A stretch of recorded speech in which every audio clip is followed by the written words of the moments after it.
This is your host, the Apostle Reuben, with another short Bible lesson. Now, across Facebook, brothers and sisters, in the groups of the Hebrews, you have Caucasians, and if you're not familiar with Edom, get familiar with them. Whether on the highest level like these guys or the lowest level, there are Edomites that are in these Hebrew groups, once again, infiltrating the Bible. Now, I want you to pay attention. 1 Corinthians 1:1. Paul, called to be an apostle of the Messiah Christ through the will of God, and Sosthenes, our brother, once again, unto the church of God which is at Corinth, to them that are sanctified in the Messiah Christ, called to be saints. I'm going to stop right there because this is a 10-minute video. This is a short video, but I want you to look at the called to be saints. So this particular Edomite thinks when it says called to be saints that anybody can be a saint. And this is the only verse he has every time. This is the only verse he has. Now, I thought, let's get 2 Corinthians. Let's get 2 Corinthians 13, verse 1. This is the third time I am coming to you. In the mouth of 2 or 3 witnesses shall every word be established. Now, Paul is talking to a group of men. And he makes sure every word must be established by 2 or 3 witnesses. Every word must be established in the mouth of 2 or 3 witnesses, every word be established. Every word. Watch this. Look at Proverbs chapter 30. Pay attention now. Verse 5. Every word of God is pure. He is the shield unto them that put their trust in him. Every word is every word in the Bible. Every single word has to be examined. Brothers and sisters, it could take you 50 years to learn this Bible the proper way. Your whole entire life, it takes that long. You must use every word. So in the mouth of 2 or 3 witnesses shall every word be established, whether it's man or the prophets. You have to have the witnesses, and the prophets are witnesses. So when you go back to 1 Corinthians 1, real quick, I'm going to try to 1 Corinthians 1. We're going to go to verse 2.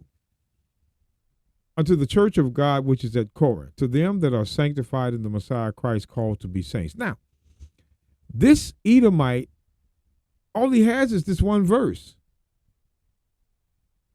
He needs 2 more witnesses. So, since I have multiple witnesses, I want to use them. Let's get the book of Isaiah. Isaiah.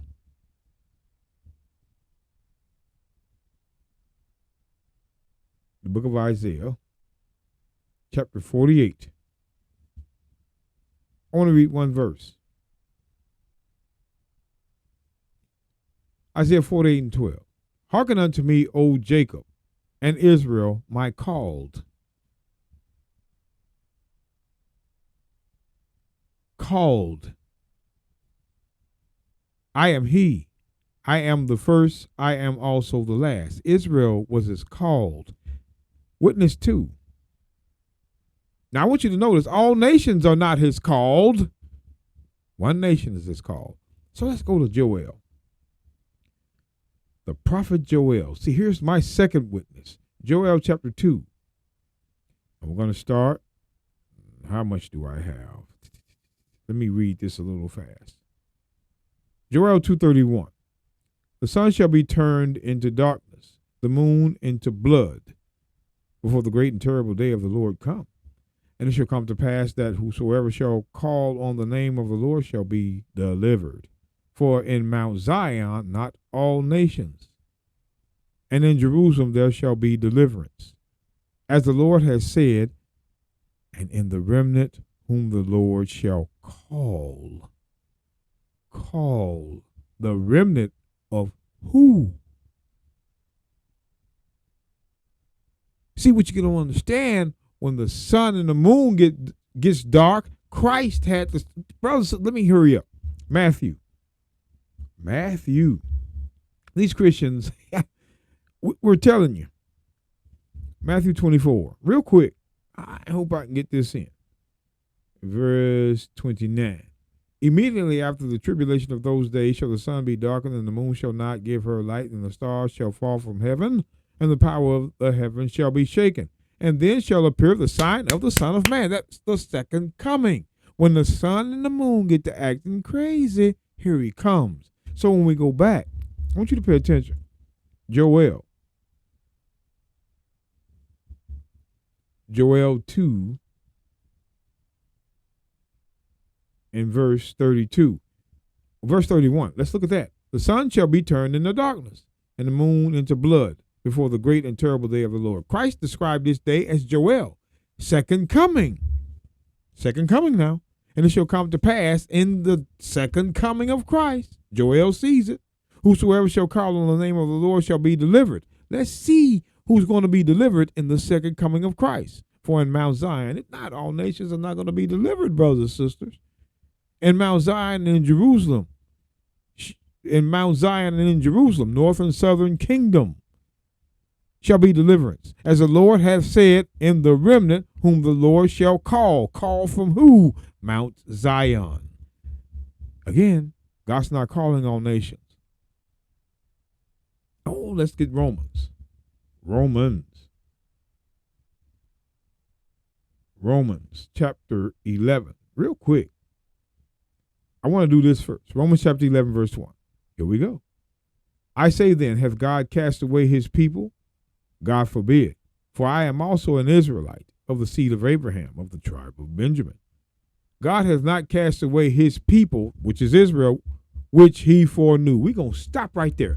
So the people that God foreknew was Israel, and Israel by themselves. So when we go back to the book of Romans chapter 8, I want you to pay close attention, brothers and sisters, to verse 29. Pay attention. Paul writes, he sees, he keeps talking. This is why I love Paul. Any Christian any day, I will whoop. Come to Paul, I got you. For whom he did foreknow. Who did he foreknow? Israel. Romans 11 and 2. He also did predestinate to be comforted in the image of his Son, that he might be the firstborn among many brethren, not nations. Pay attention. Moreover, whom he did predestinate, them he also called. Boom. Gotcha. The predestined were the only called, not all nations. Whom God did predestine. Let's look at that word predestined. Let's look at it. Ooh, here we go. In the Bible, predestination is the doctrine that God has eternally chosen those he intends to save. Yes, intends to save. The word predestined comes from the Greek word proorizo, which means determining beforehand, ordaining, or deciding ahead of time. Again, in the Bible, predestination is the doctrine that God has eternally chosen those he intends to save. Well, who were they? Who were they?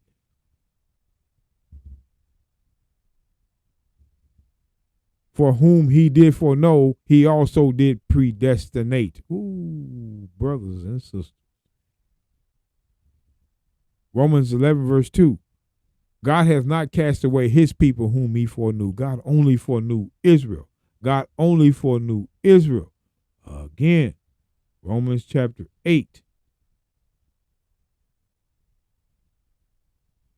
verse 29. You Christians, you pork chop eating Christians, for whom he did foreknow, which is Israel, he also did predestinate.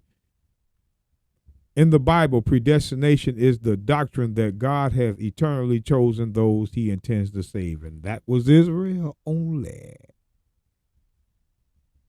You Edomites, you get off these Hebrew networks across Facebook. Get the hell off, or we're going to embarrass you.